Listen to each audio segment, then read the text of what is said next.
की महती सामर्थ्य। बर्तन में पानी भरा रहता है, वह स्थूल है, उसे नापा तौला जा सकता है और यह भी जाना जा सकता है कि उसने कितनी परिधि घेरी है तथा कितना प्रयोजन पूरा कर सकता है। किंतु जब वह आग पर चढ़ाकर भाप बना दिया जाए तो उसका आकार विस्तार विस्तृत हो जाता है और हवा के झोंकों के साथ कहीं भी पहुंच सकता है।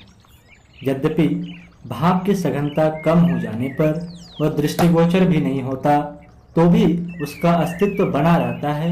यह सूक्ष्म स्वरूप है। रात्रि की ठंडक में वह आकाश से नीचे उतरकर ओस बूंदों के रूप में पत्तों पर आ विराजता है। स्थूल की आकृति और सीमा बन जाती है ना। यही बात मानवीय चेतना के संबंध में भी है। वह काया के पिंजड़े में कैद रहती है। सचेतन मस्तिष्क की अहंता उसे यही बोध होने देती है कि मैं शरीर हूँ, यही मेरा आकार, प्रकार, उद्देश्य और अस्तित्व है। यह मान्यता जितनी सघन होती जाती है, व्यक्ति संकीर्ण स्वार्थपरता के बंधनों में बंधता जाता है। उसकी मान्यता, भावना, विचारणा, आकांक्षा एवं क्रिया इसी सीमा बंधन में काम करती है। स्थूलता सीमित होती है, इसलिए इस स्तर का व्यक्ति उतना ही सशक्त होता है जितना कि उसका शरीर एवं शरीर परिकर के अधिकार में रहने वाला साधन। यह स्थिति मनुष्य की अल्पता का द्योतक है। वह अपना और दूसरों का हित अनहित इसी परिधि में कर पाता है। सूक्ष्मता इससे ऊंची स्थिति है। चेतना शरीर में रहती तो है, पर उस हल्की उथली बाड़ को लांघकर बाहर भी जा सकती है। चिड़िया घोंसले में रहती तो है, पर उससे बंधी नहीं रहती। लोमड़ी अपनी मांद में रहती है, पर जब उपयुक्त अवसर होता है उसमें से बाहर जहाँ चाहती है आहार, जल, धूप आदि प्राप्त करने के लिए निकल जाती है। सूक्ष्म शरीर के संबंध में भी यही बात है। वह जब भी चाहता है प्रयत्न पूर्वक बाहर निकल जाता है। यह स्थिति अन्यभ्यस्त सर्वजनीन न होने के कारण इसका अभ्यास तो करना पड़ता है, पर असंभव जैसा कुछ नहीं। सूक्ष्म शरीर आकाश की सुविस्तृत सीमा में भ्रमण कर सकता है और उसकी उन जानकारियों को एकत्र कर सकता है जो स्थूल शरीर की ऊंची दीवारों के कारण दृष्टिगोचर नहीं होता। स्थूल शरीर उतना ही जान समझ सकता है जितना कि उसका इंद्रियजन मस्तिष्क की अनुबंध समझने का अवसर देता है, किंतु सूक्ष्म शरीर पर यह बंधन नहीं है। वह सूक्ष्म इंद्रियों से संपन्न होता है। आँख, नाक, कान, जीव और त्वचा स्थूल शरीर के साथ लिप्त होने पर भी सूक्ष्म शरीर शब्द, रूप, रस, गंध, स्पर्श की तन्मात्राओं के सहारे अपनी दौड़ की परिधि में बहुत कुछ देख और समझ सकता है। अतीन्द्रिय क्षमता इसी को कहते हैं। दूरदर्शन, दूर श्रवण, विचार, परिचय, संभाव्य, भविष्य आदि के संबंध में बहुत कुछ अनुभव कर सकता है। ऐसा अनुभव जिसे मात्र स्थूल शरीर की सीमा तक सीमित चेतना के लिए असंभव व अद्भुत माना जा सकता है।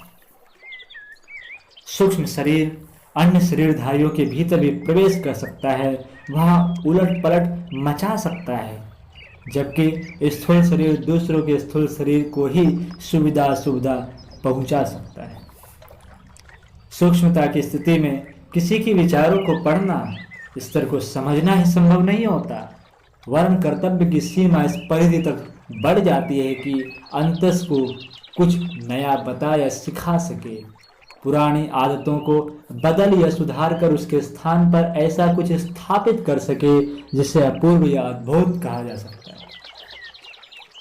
मरने के बाद भूत प्रेत की योनि में गई हुई आत्माएं कई बार किन्हीं संबंधित व्यक्तियों के साथ राग द्वेष चरितार्थ करने के लिए लिपट पड़ती। उनके शरीर मस्तिष्क पर वे अधिकार कर लेती है और उनका मनचाहा उपयोग करती।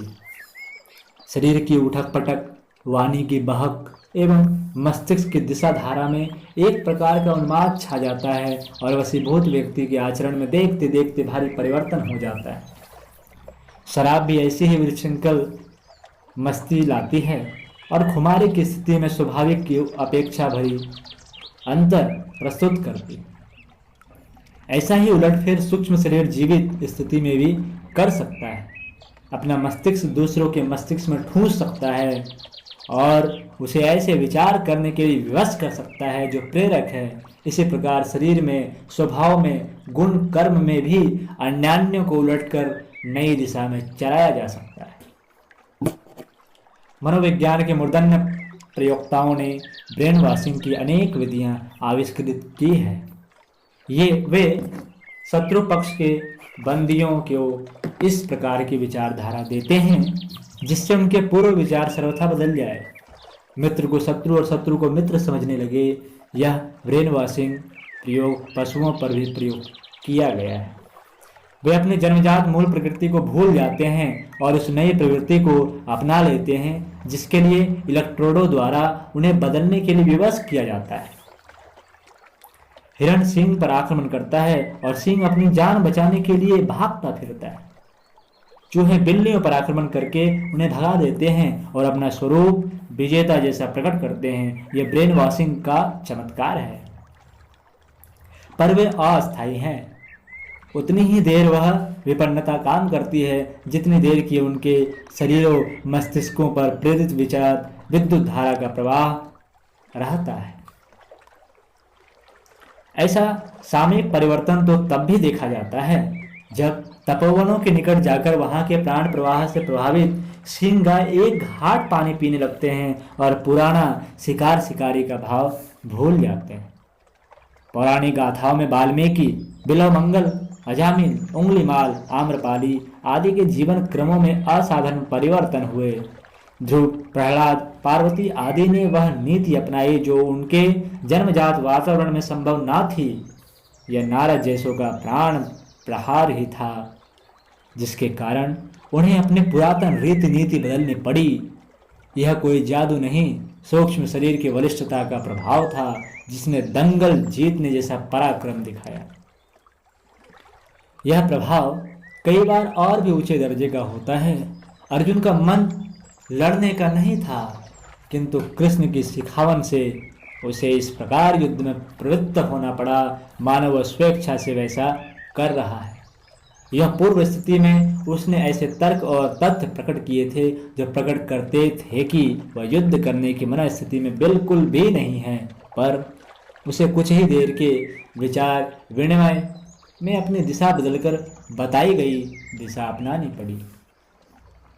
योग साधना में एक शक्तिपात प्रक्रिया का वर्णन है जिसके अनुसार एक समर्थ व्यक्ति अपने बल, पौरुष व तप आदि को दूसरे प्रयोजन के लिए हस्तांतरित कर सकता है। सुग्रीव अनेक बार बाली से लड़ाई में हार चुका था, पर जब राम द्वारा उसके गले में विजय माला पहनाई गई तो उसकी स्थिति पहले की अपेक्षा सर्वथा बदल गई और उसने जाते ही विजय की भूमिका संपन्न की। हनुमान से लेकर ऋक्ष वानरों के समुदाय का राम के साथ पूर्व परिचय नहीं था और न लंका विजय में उनका कोई निजी स्वार्थ साधन। फिर भी वे मंत्र मोहित की तरह उस अभिनव प्रयोजन में इस प्रकार जुटे मानो वो उनकी निजी प्रतिष्ठा का प्रश्न है। यह आदर्श और पौरुष दूसरों का दिया हुआ था।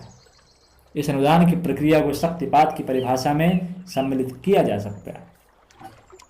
चंद्रगुप्त, चाणक्य, शिवाजी और समर्थ गुरु रामदास आदि के प्रसंग भी ऐसे ही हैं जिनमें इस तरह का कर्तृत्व प्रकट हुआ। जैसा कि कर्ताओं का न पौरुष था, न मन और न अभ्यास। अनुदान भी कई बार निजी उपार्जन जैसा ही काम करते हैं। भामाशाह का दिया हुआ धन राणा प्रताप के डगमगाते हुए हौसले बुलंद करने में सहायक सिद्ध हुआ। अध्यात्म क्षेत्र में ऐसे अनेक उदाहरण हैं जिसमें समर्थ गुरुओं ने अपने शिष्यों को कहीं से कहीं पहुंचा दिया। अनगढ़ युवक नरेंद्र को स्वामी विवेकानंद की वह भूमिका निभानी पड़ी जिसके वे न तो इच्छुक थे और न योग्य, किंतु रामकृष्ण परमहंस का अनुग्रह उन्हें उस स्तर का बना सका जिसके कारण उन्हें विश्व संस्कृति का युगदूत कहा जाता है। उन्होंने करोड़ों के अंतरंग में अश्रद्धा के स्थान पर श्रद्धा का बीजारोपण कर दिया। विवेकानंद ने अपने अनुभवों का उल्लेख करते हुए लिखा है, जब मैं बोलने खड़ा होता था तो आरंभ में चिंता रहती थी कि क्या कुछ कह सकूंगा। जो ही बोलना आरंभ करता तो प्रतीत होता कि मस्तिष्क पर किसी दिव्य लोक से ज्ञान वर्षण हो रहा है। जिह्वा जो बोलती थी वह भी ऐसा होता था कि मानो जीव किसी की है और वाणी किसी अन्य की।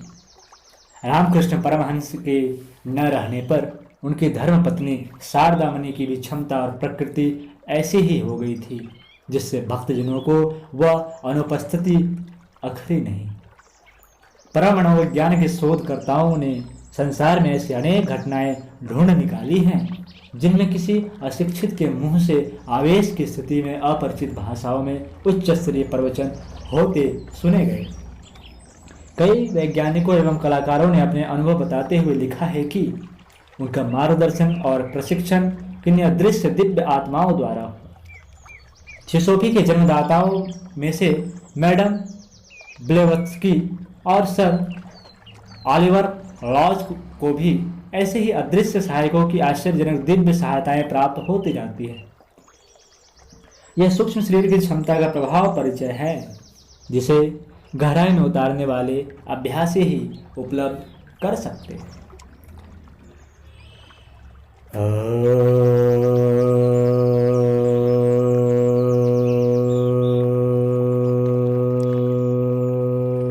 शांति शांति।